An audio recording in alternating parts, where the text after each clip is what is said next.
El Ministerio de Salud omitió por segundo día consecutivo y por tercera ocasión en menos de una semana brindar el reporte oficial de la pandemia del coronavirus en Nicaragua. La vicepresidenta Rosario Murillo tampoco mencionó los datos del avance del COVID-19 en su monólogo diario en los medios oficiales.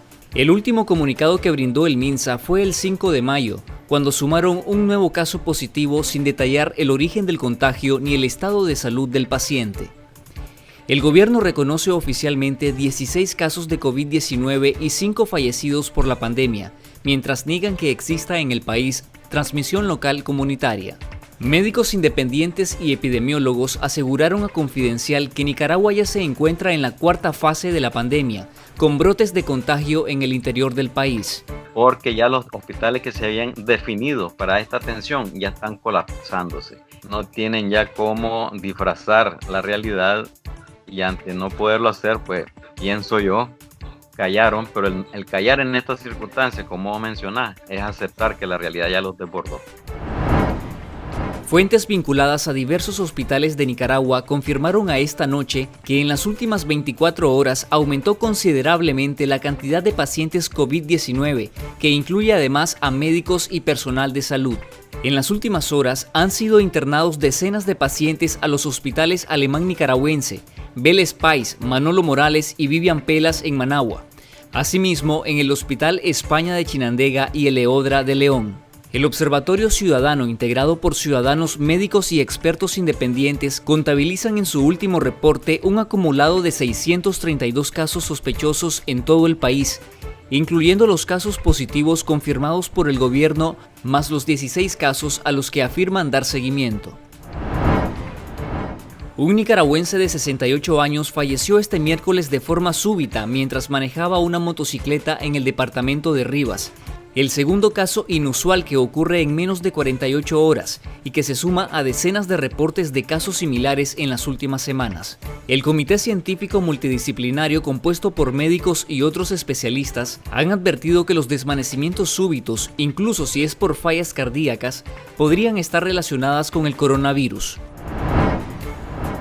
El gobierno de Nicaragua continúa en su afán por imponer la normalidad de las actividades económicas con eventos de convocatoria masiva en el interior del país.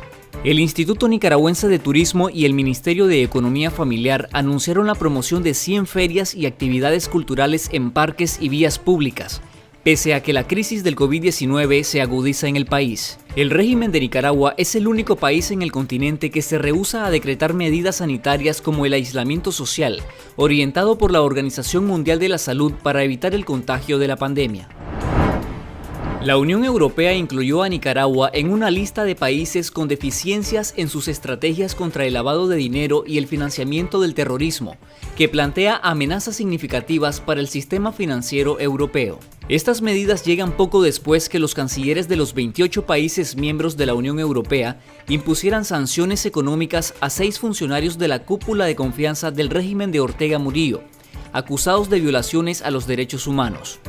Los bancos nicaragüenses serán los principales afectados si la Unión Europea decide finalmente sumar a Nicaragua a una lista negra de países que no cumplen a cabalidad con las medidas para evitar el lavado de dinero.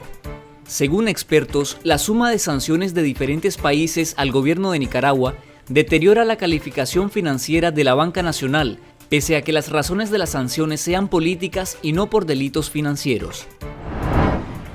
El subsecretario de Estado adjunto de la Oficina de Asuntos del Hemisferio Occidental de Estados Unidos, John Pichonsky, explicó que las sanciones de su gobierno contra funcionarios del régimen Ortega Murillo tienen mecanismos que permiten el comercio, la entrada de alimentación y ayuda humanitaria. En sus 2 últimas comparecencias televisivas, el presidente Daniel Ortega ha pedido que se levanten las sanciones contra su gobierno en el marco de la pandemia del coronavirus. Sin embargo, Pichonsky asegura que únicamente lo solicitan para seguir enriqueciéndose. Según el funcionario estadounidense, las sanciones de parte de la administración Trump no terminarán hasta que la dictadura muestre gestos concretos de cambios para una reforma política que permitan elecciones libres y transparentes y la liberación de todos los presos políticos.